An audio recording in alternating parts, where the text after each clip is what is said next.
Oh, thank you. I think, not sure who did that, but thank you.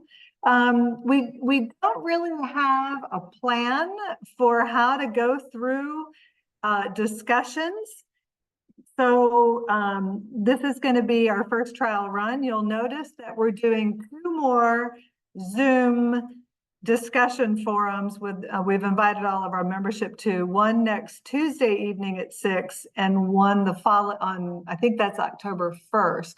And then Wednesday, October 9th, we'll do it again from 6 to 7. We'll record those. We'll put links to them on the website for the recordings. And then we've encouraged people to send feedback through Cindy. So she's a one source you can send things to, and then Cindy will be sending, and has already, comments to the delegates so that they understand how our council feels, because those are the 3 who will be voting on behalf of our council. So I am going to start by sharing, let's see, this slideshow, which is also now on the website. And there was a link to it in the last email that went out, like the view email. And this is just 7 slides, which I think if you want to share with your service unit teams, it's a good summary, I think, of everything that's happening. It's 7 slides. It's easier to read than the workbook. But let's just kind of go through it. So the National Board is recommending that annual membership dues increase to $85 for girls and $45 for adults. There are 2 proposals. One proposal for the girl membership number and the second proposal for the adult membership number. We did also post the most current version of the Blue Book of Documents. The Blue Book, I forget what the official name, Blue Book of GSUSA, Blue Book of Documents, I think, because GSUSA did change the wording, and you'll see on there the new Blue Book plus a change memo that shows what they changed, but they changed the language to support this fill in the blank motion style way of getting to the answer. So I guess I'll go ahead and talk a little bit about the fill in the blank voting method as I understand it. And I've been to one webinar on it. I read through the standing rules in the workbook.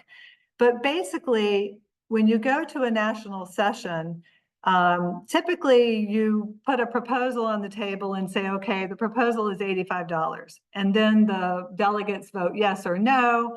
If it fails, you're done. So what this fill in the blank motion allows for is several numbers to be proposed to fill in the blank. And the National Board will basically be one of those proposals to say, okay, our number is $85 for girls from the National Board. The way I read it is that each council can also present one number. So that means between Cliff and Acela and Amanda, they can only propose one number based on Girl Scouts of Eastern South Carolina. Does that make sense?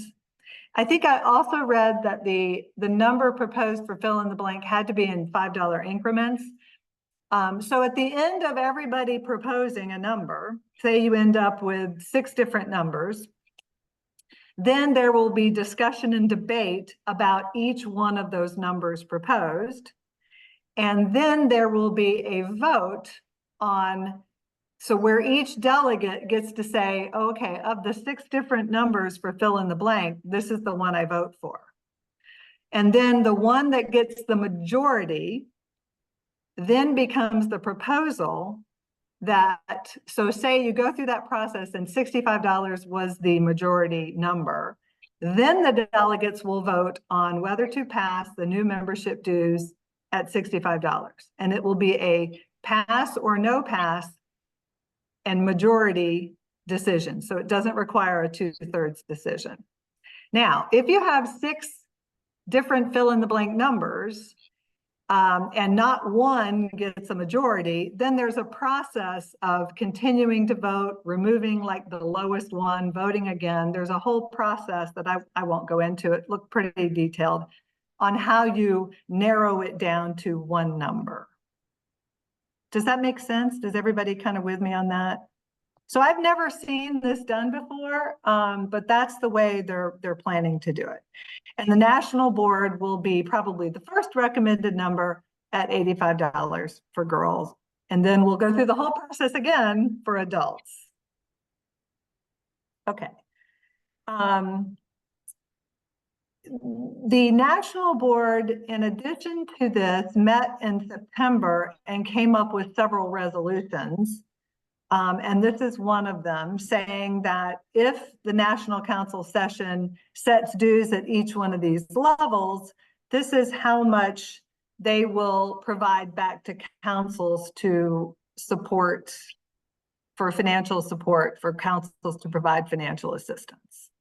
And that's all built in as one of the resolutions. Another one is they will be setting up an additional scholarship fund of up to $5 million if dues are above $65, and then there will be an application process for councils to apply for funds.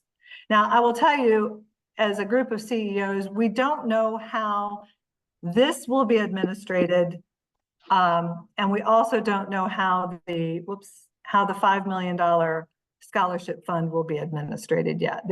This is the amounts they will set aside for that. They've also made a resolution on the board that if girl membership dues are $85 or more, they will roll it out they will have a phased implementation and they'll roll out the increase. So if it's $85, this is the $85 example, they will discount the first year at 20%, and that would make 2026 dues $68. And then the following year, they would discount it 10%, making it $77, and then the full amount would be realized in the third year. And then this, I think it's the last slide. Let me look ahead real quickly. Yes, this is kind of the meat slide, and I'll maybe leave this up and then open it up to discussion and thoughts and comments. But this is what GSUSA, and I hope you can read this. Maybe I can make it a little bit bigger. Maybe that's a little more helpful. Whoops, too far. So this is what they're saying. You know, if we stay at our current level of $25, we are already running a deficit. We've got to have other cuts in services because we can't continue to run a deficit. If we go up to $45, they're saying stabilization begins. They can continue the Girl Scout Experience Box for daisies, which they've done, and we are participating in this year. They can improve the digital cookie experience. We know there's lots of improvements that they've already started making on that for next year. So basically kind of business as usual. At 65, they can do the same as 45, but they can start doing more. They can expand, they're talking about expanding the experience box to brownies, improved older girl experiences, integrations with third-party technology. I mean, y'all can read all of this. I honestly do not have details on any of these. So what I know is what's on the title here. You can certainly ask questions. I can try to find out more, but this is all that's been provided to us as well. So at 85, of course, you can start doing more. It starts getting into more of the national media and ad campaigns. And then at $100, then, sky's the limit. You can do a whole lot more. Okay, so I'm going to stop talking. Ask if the delegates want to jump in and add anything else they may have learned or gleaned from this or something that I missed. And then I'd love to kind of open it up to discussions, and we'll see how it goes. How does that sound? So Amanda, Isela, and Cliff, if y'all have any thoughts to add I'll open it up to y'all and then we'll go from there. Well, one thing I'll just add regarding the older girl experience, which really piqued my interest. Just like they have the Daisy starting the new troops and the younger kids, I really like getting older girls involved in Girl Scouts. So even if Girl Scouts had not been, even though girls may not have been a Brownie or junior, it's an incentive for them to get involved at the cadet level, which I think is really important for our older girls right now. Yeah, for sure.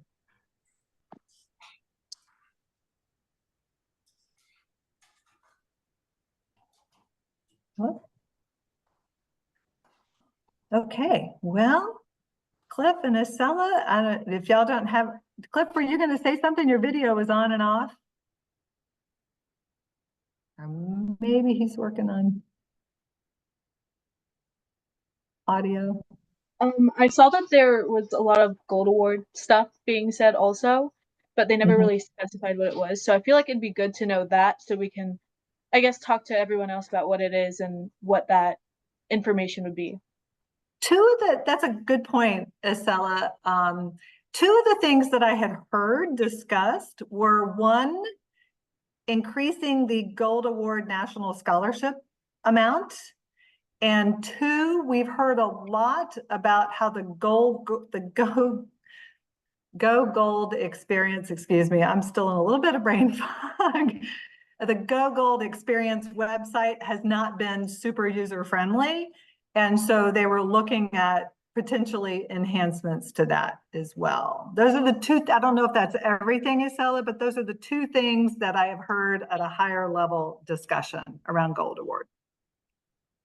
I would imagine as well a national ad campaign would include more awareness around Gold Award, because I think we all know that our world doesn't know the value, true value of, and the work that goes into a Gold Award. But that's my assumption. I don't know about that.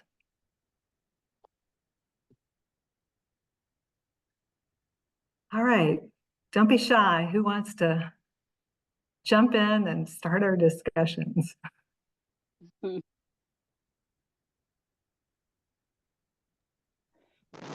A step up program for the girl membership fee. Now, excuse me, the adult membership fee is going from $25 to $45. Is that looking to take a direct jump, or is that also going to be a step up program? I have not seen anything proposed, Kristen, on a step up program for adult dues. So it's not built into the proposal, which leads me, I don't think you can add it at this point. I think Robert's Rules of Order and Scope would probably say you can't do that. It hasn't been discussed, though, I will tell you. So they're just looking at this year being the $25, and then when they approve all of this, the next time we go to pay for our dues, it's going to be $45 for adults. That's correct. That's my understanding. If that passes. If that passes. Yes. I also looked at the Blue Book. I've read the Blue Book more than I have in a long time this week, which is a good thing to do periodically. Lifetime membership is not dependent upon these motions. Lifetime membership used to be a formula, but it is now set at $400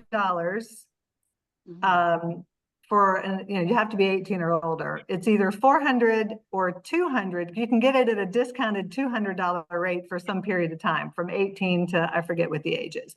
Lifetime membership dues are not affected. They're not in this proposal, so they would not be affected. Oh, you just answered my next question. I'm good. Yeah. Which is an interesting thing, because you think about it, I'm surprised it's not, quite honestly, because this could potentially drive a lot of people to lifetime membership, right? Mm-hmm. So I wonder if GSUSA has done the revenue loss of people converting to lifetime membership earlier than they would normally. I don't know.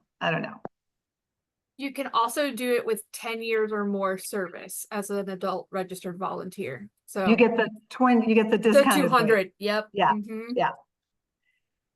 I knew there were parameters. I didn't memorize them. Thank you, Ashley. I love that you read the blue book. I just went to it to go, ooh, how does this affect lifetime membership? And it doesn't. Extended year is still a formula. So next April, not that y'all do extended year, but new girls coming in for extended year. Extended year is a formula. I think it's 1.4 times the membership fee. So extended year would go up with the formula based on what the new girl rate is. So I'd put it at just shy of $120 for the extended year If we went to 85. to 85, right? Yeah, yeah. And then my next question was, I know they're talking about the $5 million scholarship to help with registration fees, and that is supposed to be sprinkled throughout all the different councils based on need. Yes. And I know that our council has, I guess, we always called it the grant program. You know, if we had a family with like 2 or 3 girls and they had problems covering, we always, you know, hey, we need a little bit of help over here.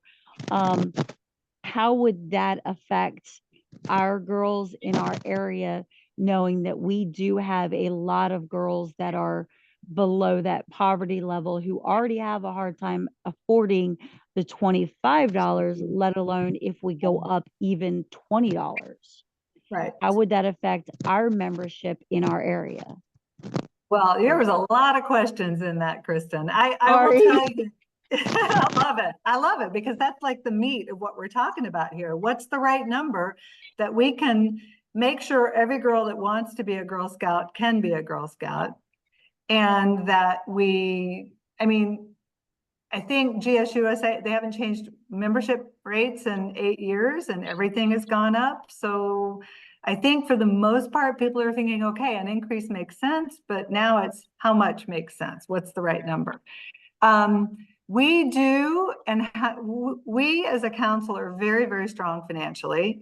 If you were at fall product training, you heard me say this.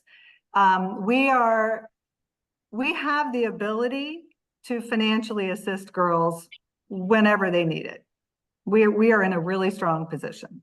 So the question for us, I think, when we get to whatever number it is, we'll have a lot more meaty discussions around what's the best way to distribute that financial aid in a way that, A, it's not a deterrent. In other words, I think just making families ask for it is a deterrent.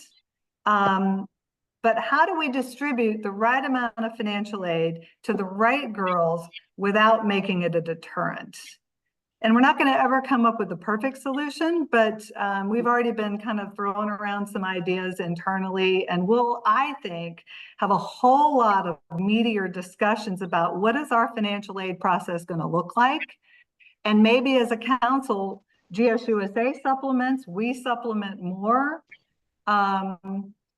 Based on our financial strength, Kristen, that up to $5 million scholarship pot, I doubt we'll be part of that, quite honestly.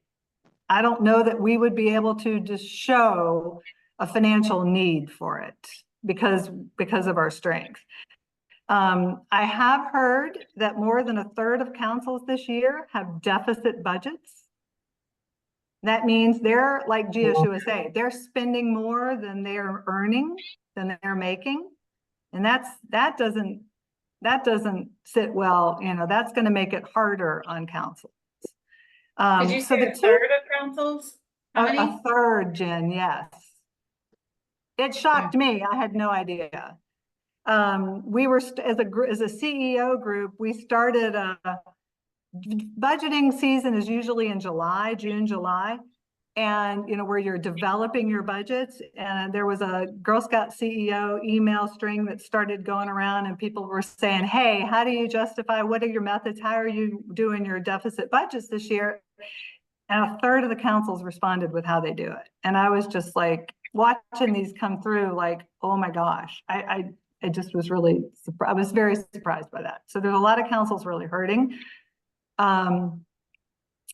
Cookie sales were down last year nationally, not with us, but nationally we're down. Councils that went to $6 took big hits in volume, big hits. Because the price elasticity just wasn't there. And so a big number in membership dues can really, you know, With the membership fees, I didn't see anything about like a family membership fee.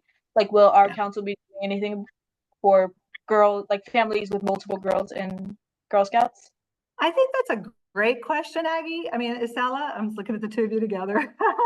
I think that's a great question, Isela, and a lot of people bring that up because we know we have families that have, you know, 2, 3 girls, and at $85 a girl, that starts to add up a lot.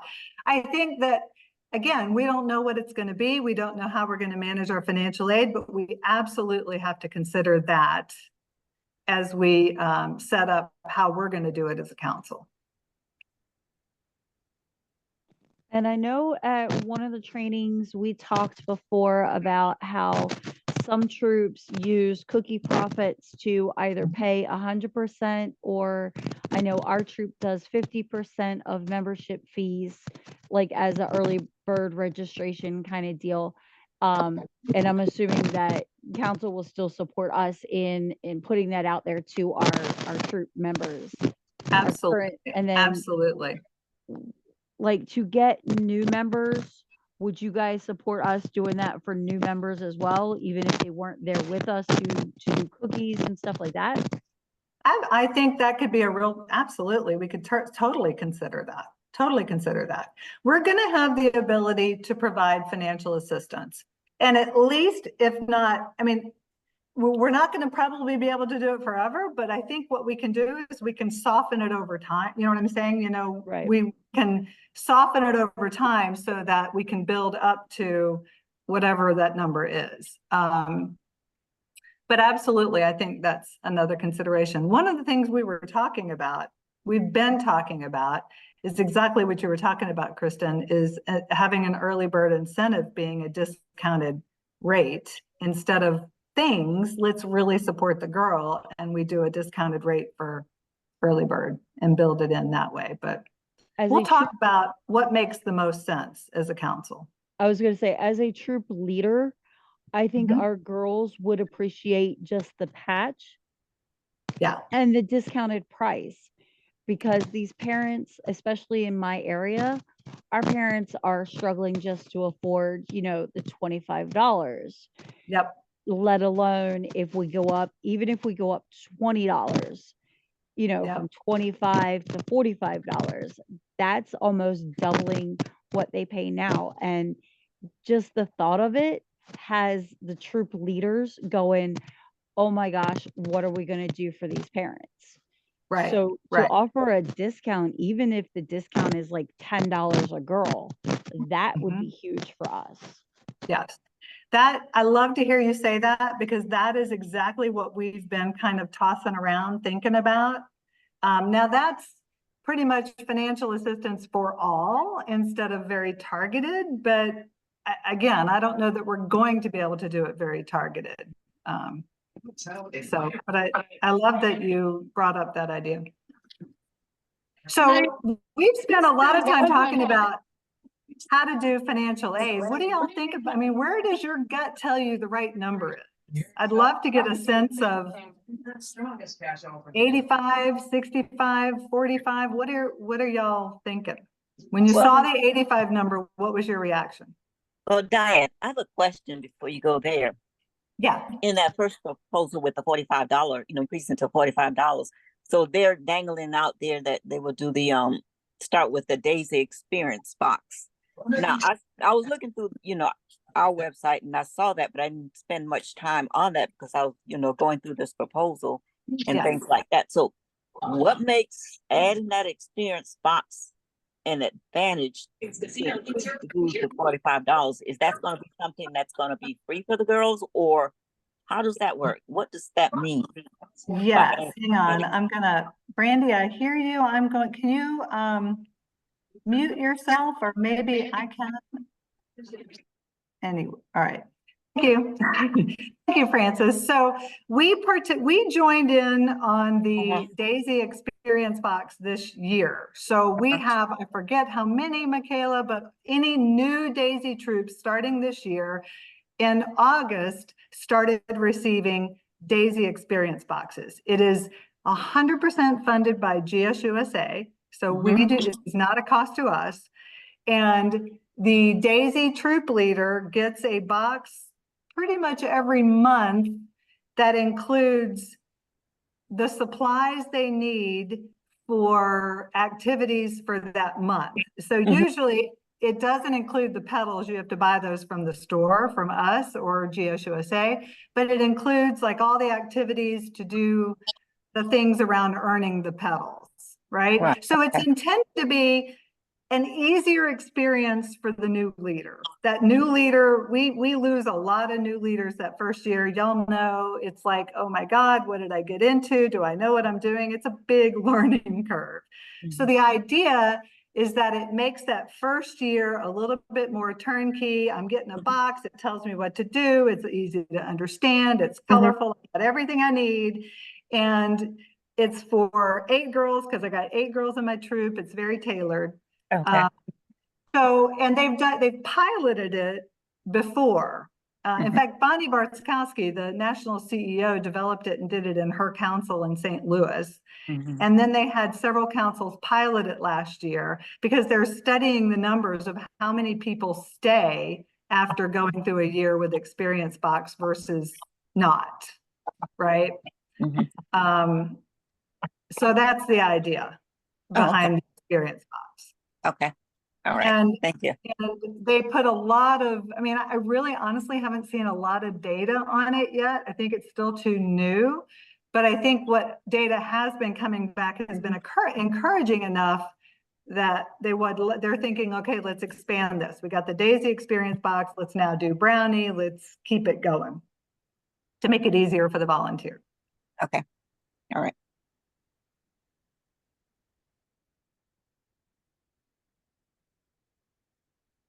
Okay. So when I looked through the paperwork, I didn't see anything about the potential loss in participation as a result of this increase or proposed increases. Is that something that is going to be shared? Because it just makes me think about, I understand, there's value at each of these increases. There's going to be struggles for a lot of councils. There's going to be struggles with a lot of troops within our council, no matter what price it is.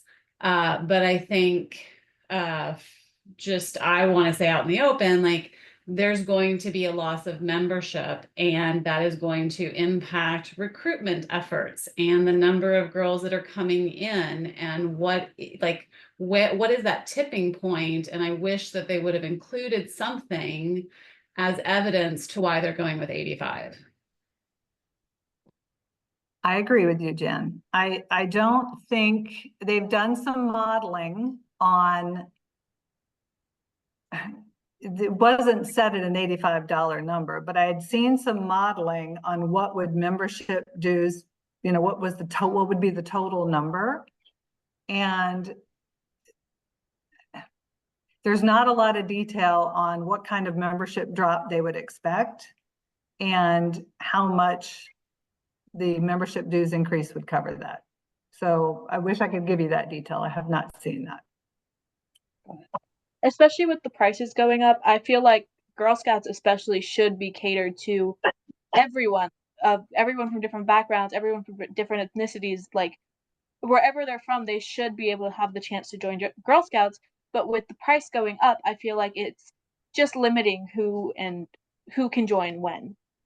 Or another thing that could potentially end up happening is that then and I don't know how they verbalize this, but then the people who, I obviously am part of a council that can afford whatever increase kind of happens, right?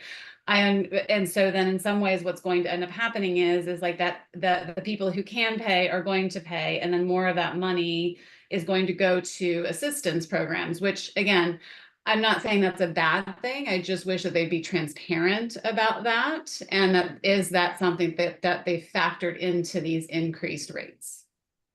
Because I agree with you. It's Girl Scouts, that is the mission, and there should be 100% a way of doing that. And I think that it'll come more in the form of financial assistance. And I appreciate, Diane, that we are in a position where we can help immediately with that. Whereas it sounds like in other councils, they're not going to have that luxury, which is really unfortunate.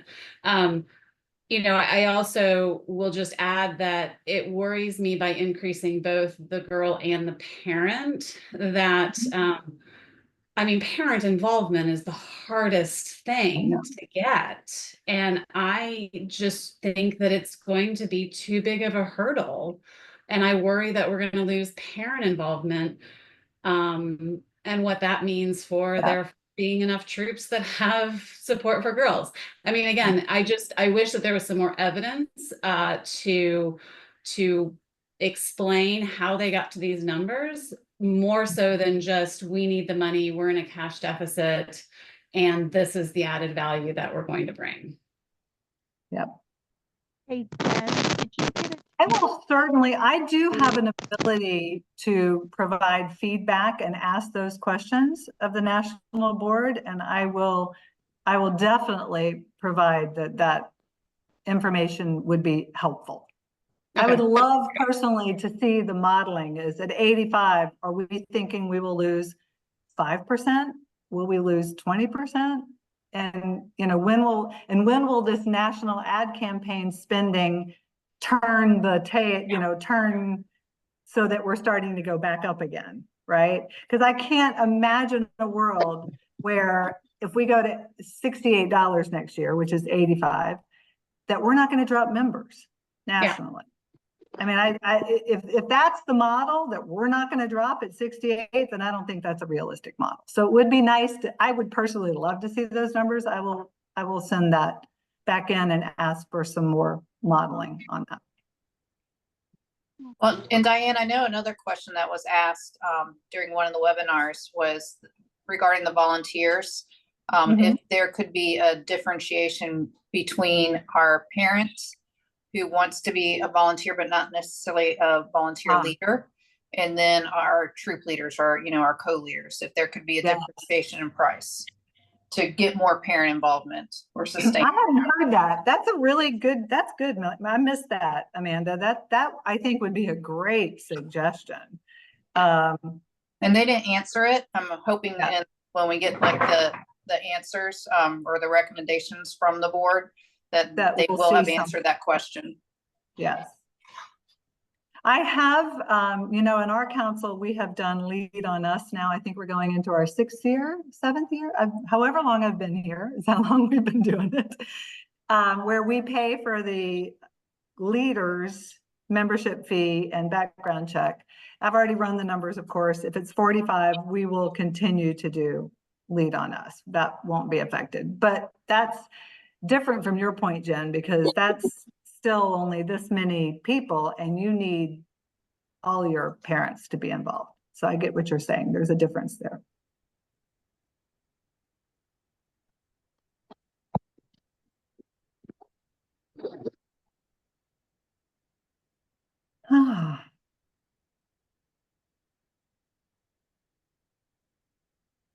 Any other thoughts, comments? Y'all still aren't telling me what number you think is a good number. No change. I mean, I think that's what's hard. I'm with you. I mean, it's not, I don't think there is a right number. And for our delegates that are going, I don't know if you've met or have an idea. I mean, obviously it sounds like there's more meetings. I mean, I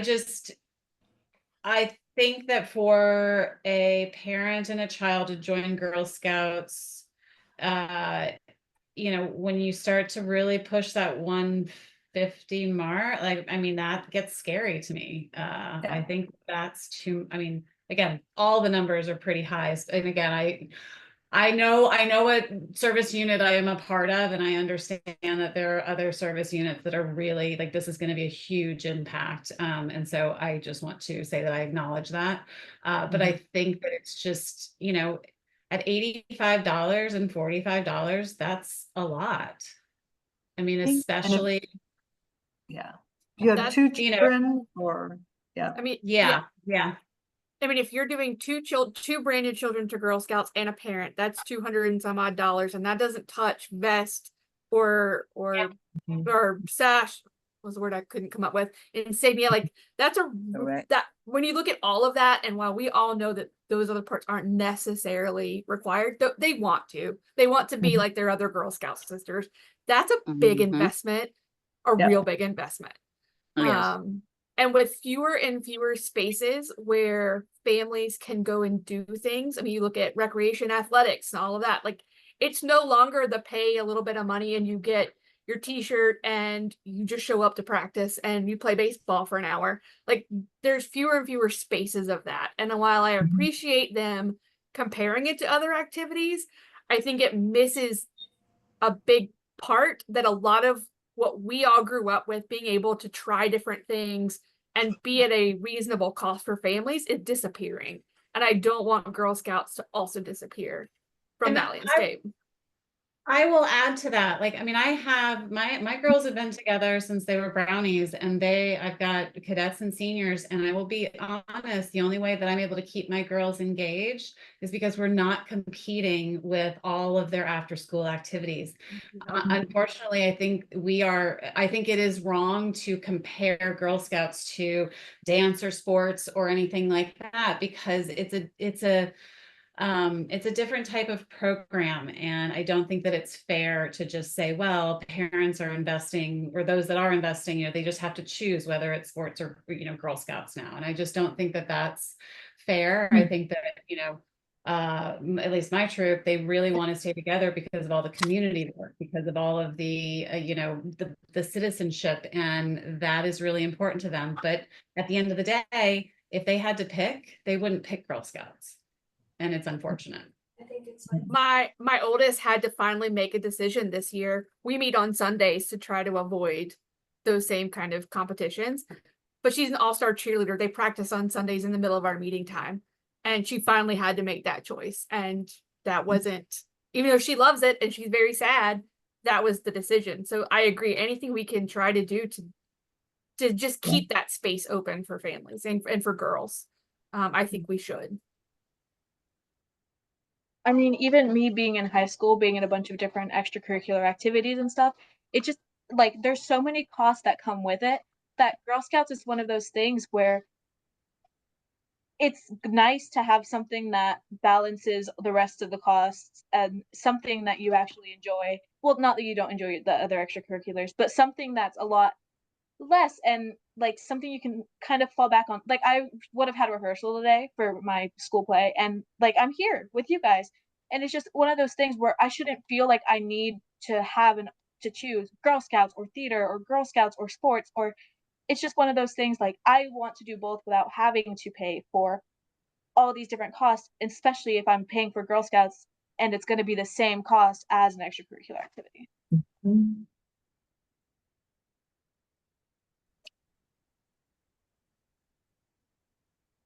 Another thing to consider too, as far as fundraising, we know like organized sports and after school programs, they are able to do fundraising whenever. You know, whether it's a GoFundMe or you know, car wash, whatever. And we do have restrictions within our Good Girl point. Scouts where they have to participate in 2 national fundraisers before they can fundraise on their own.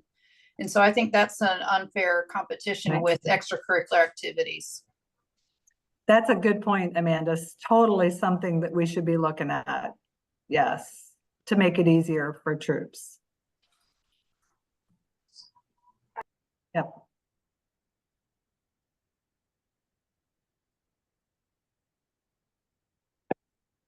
I haven't been looking at chats. Okay.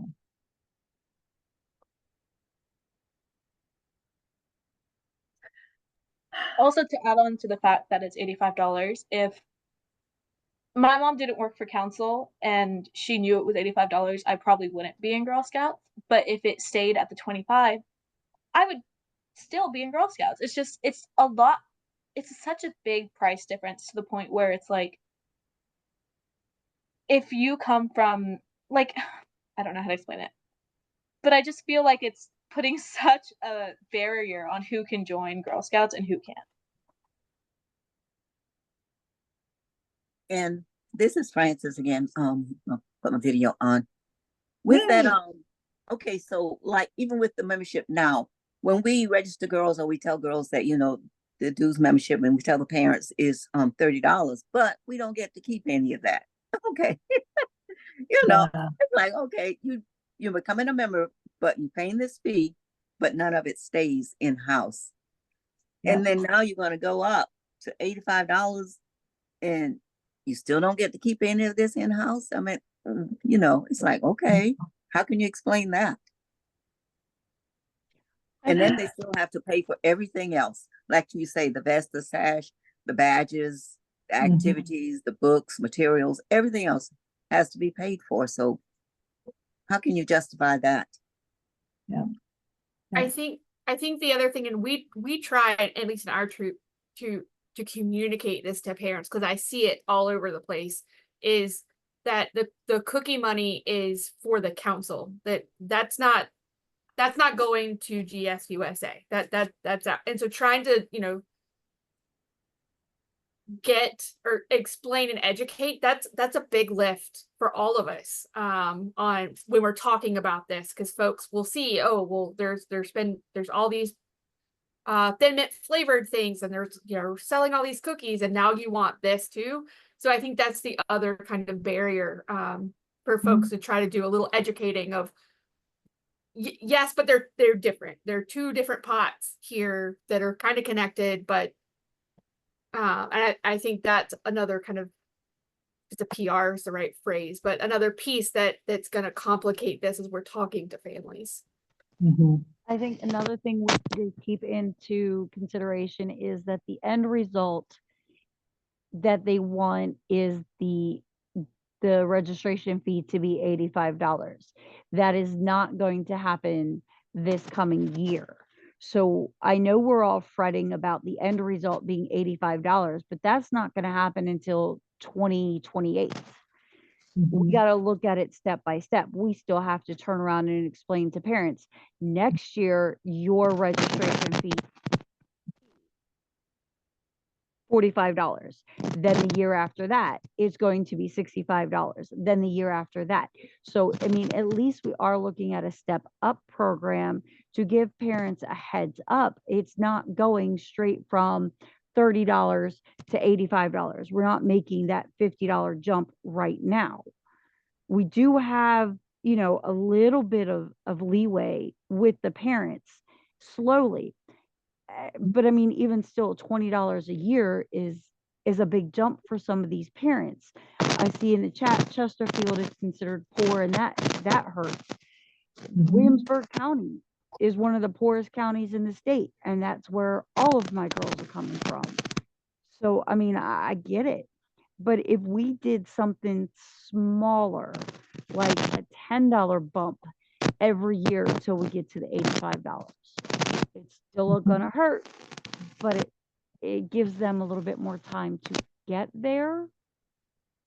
You know, like Isa was saying, you're going from $25 to $85. If, as a mom looking at that price tag, I'm sorry, I can't afford that. Good comments. Good comments. And I feel like with especially how successful our council is, even councils that aren't as successful, I feel like across the board, it's just going to be such a decrease in girls, regardless. Like, I just feel like regardless of how successful your council is, how unsuccessful your council is, you're going to be losing membership. You're going to be losing girls. Somebody in our service unit brought up like the reverse. You know, it starts at 85, and then your second year in, it drops down to 75, so on to maintain retention or to keep girls in Girl Scouts. Oh, And I didn't know if that could be a consideration at all. oh, interesting. That's an interesting concept, Amanda. The kind of a reward for staying in, right? Right. Wow, an incentive to stay, not reward, but an incentive to stay. That's interesting. I hadn't heard that. You said that was within your service unit. Y'all were talking about that. Yes. Very interesting. Very interesting. Wow. I mean, and that could be something we build into assistance, right? When we were talking about, that's a great suggestion to look at.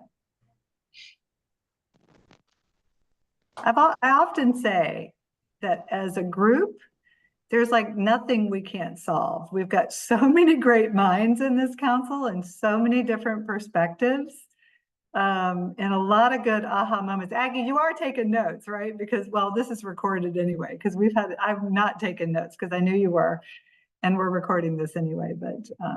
Speaking of that, Diane, I don't know, I just noticed I had a Google Meet earlier today, and Google Meet now has it's something AI, recovery AI or something like, or memo AI. I don't know what the exact title of it was. But anyways, when we were finished with our Google Meet, we got an automatic email with everything that we had discussed by whom?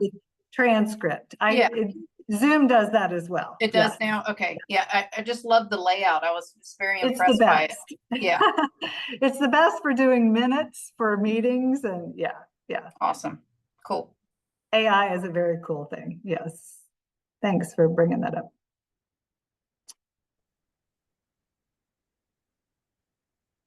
Oh my, it's a heavy topic for sure. Oh, what I was going to say is you talk about the membership drop. Let's not forget, pandemic, we lost 25% of our members during pandemic, and we are really not making a lot of strides in getting those back.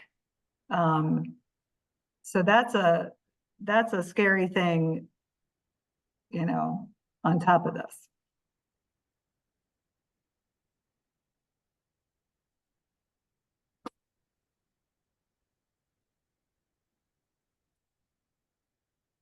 Any other thoughts? Who have we not heard from?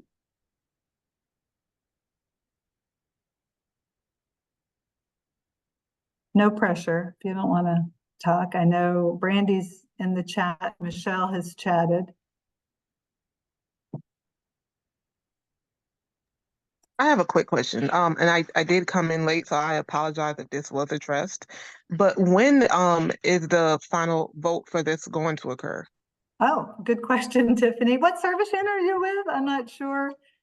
660. Okay, very good. The meeting will take place on Saturday, October 19th. My understanding, I've been told and I've seen that anybody can observe. So there will be links made available if you want to observe. Delegates will go in through a different link because they'll be voting and they're vetted to vote. But I will be on as an alternate listening, ready to step in if I need to.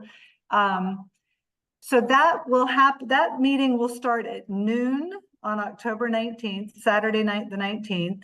And they have told delegates to be prepared and save Sunday in case the discussions continue on into Sunday. So either the 19th or the 20th of October, we will know what the final decisions are. And right now, the proposals are it will take effect April 1st of 2025, because that's when extended year membership starts. So this will be effective for the 2026 membership year, 25-26 membership year, which practically means, which in practice means that it would be with any early bird membership after April 1st of next year. Thank you. I probably could have said that in fewer words, but no, that was perfect. Because I kind of have a twofold question.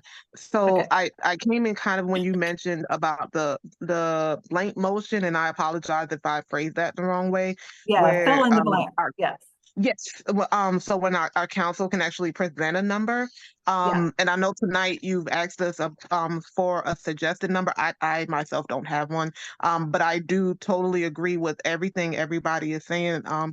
It's just hard to come up with a number or to make a decision at this point, because it's not very justifiable for it to jump up to 85 because of deficits and experience boxes. Like, you got to give us a little bit more. Is there a way to get that information, I guess, is my question. Get the information on what As far as else.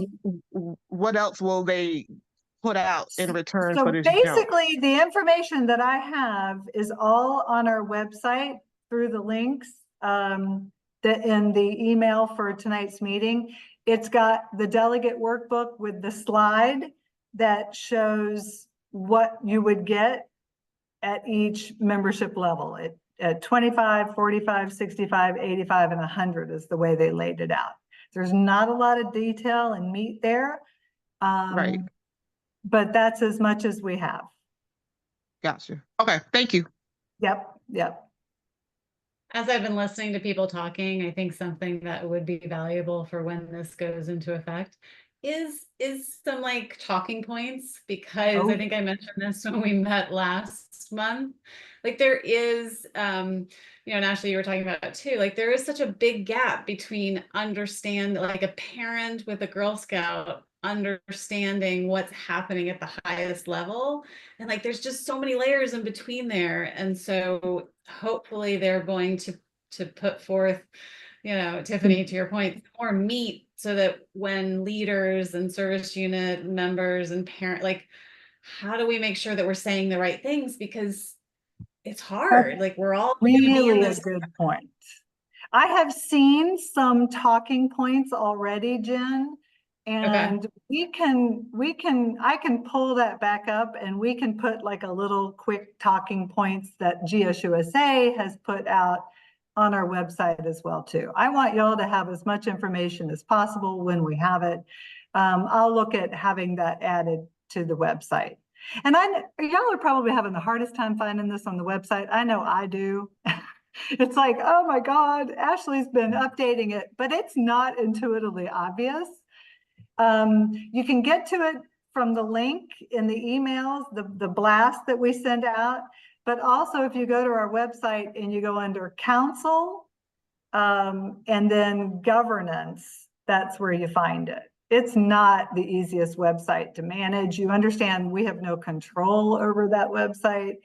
And I've struggled personally to land on that page. That's why we send out a link so you don't have to look for it. But Jen, I'll look at adding the talking points that I've received to it. It kind of gives more, the talking points I have now are more of a history of why we have to do this.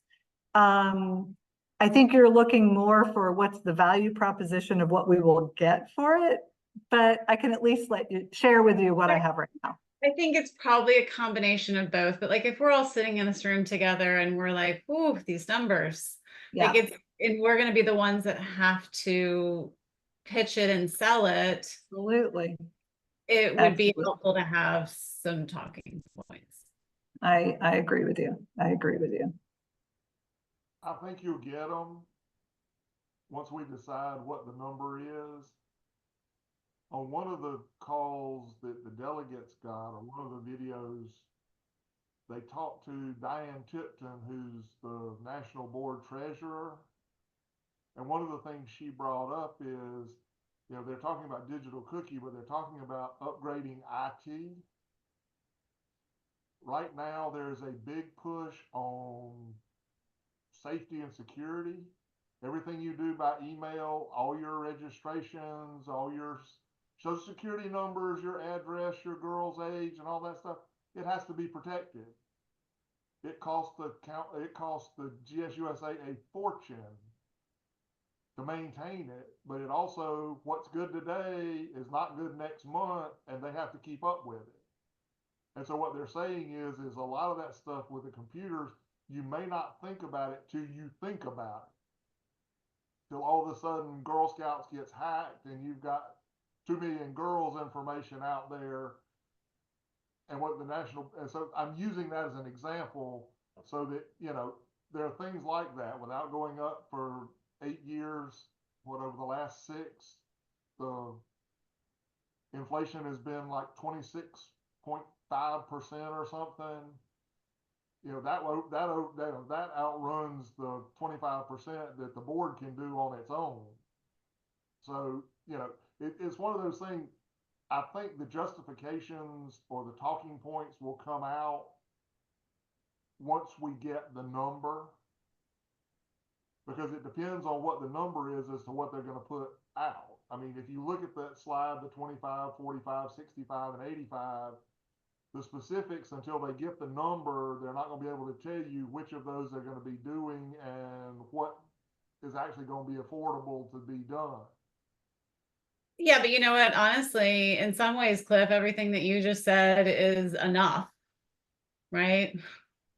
Well, I mean, the different tiers and the different value, that's nice. But when you start talking about, oh, you know, Girl Scouts hasn't raised any prices in 10 years, and inflation has gone up, and, you know, everything is moving more digital, and we're talking about children and there's extra layers of security, like those are great talking points. So, you know, in addition to that, then we've got some tiered you know, value adds, which are going to be nice too. So I guess it's just like that to me, it's like, if that is what is the message and we're all sharing it, then it's then we're all backing why this is happening.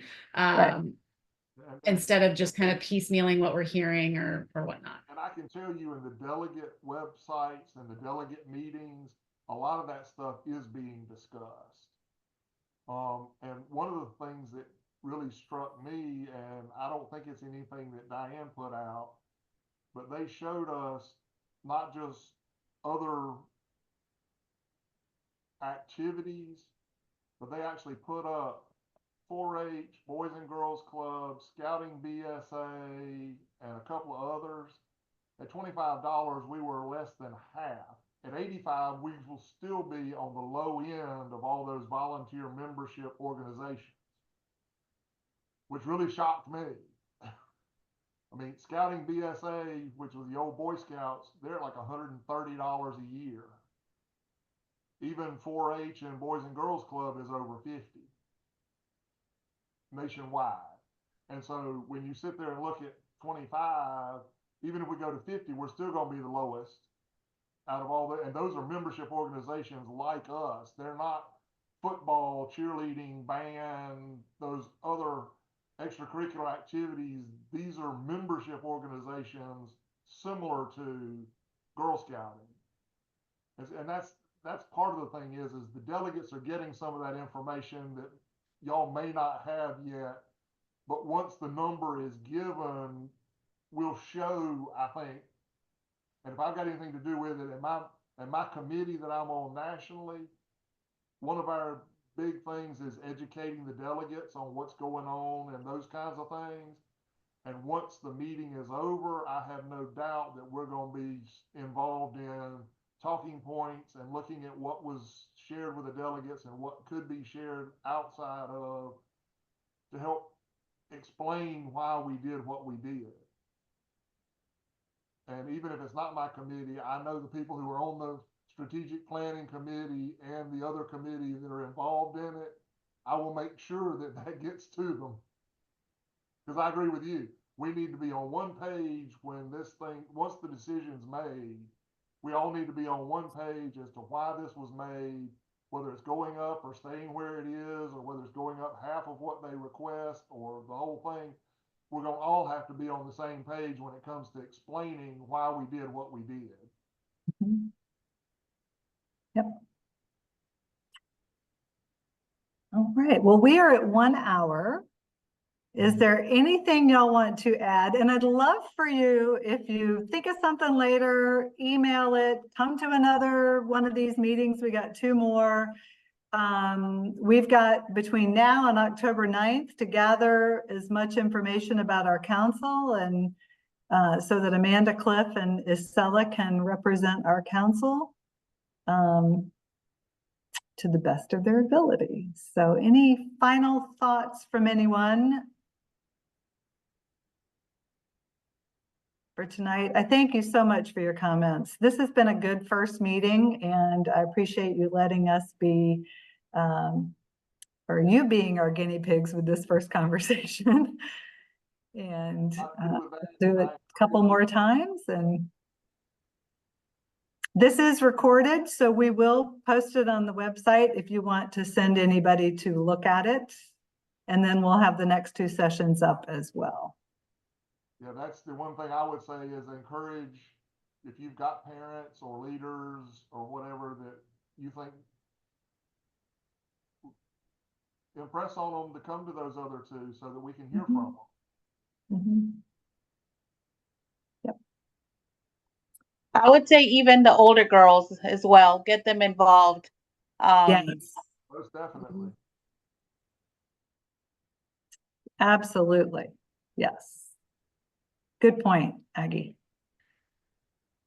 All right. Well, then everyone, please stay safe in this tropical storm. Don't go out and do crazy things, hunker down. And thank you for your time. Thank you so much for everything you do for the girls. And thank you for caring enough about what we do to make sure that every girl that wants to be a Girl Scout is, because we know it's life-changing. So y'all have a good evening, and thanks again for coming. Good night. Bye-bye.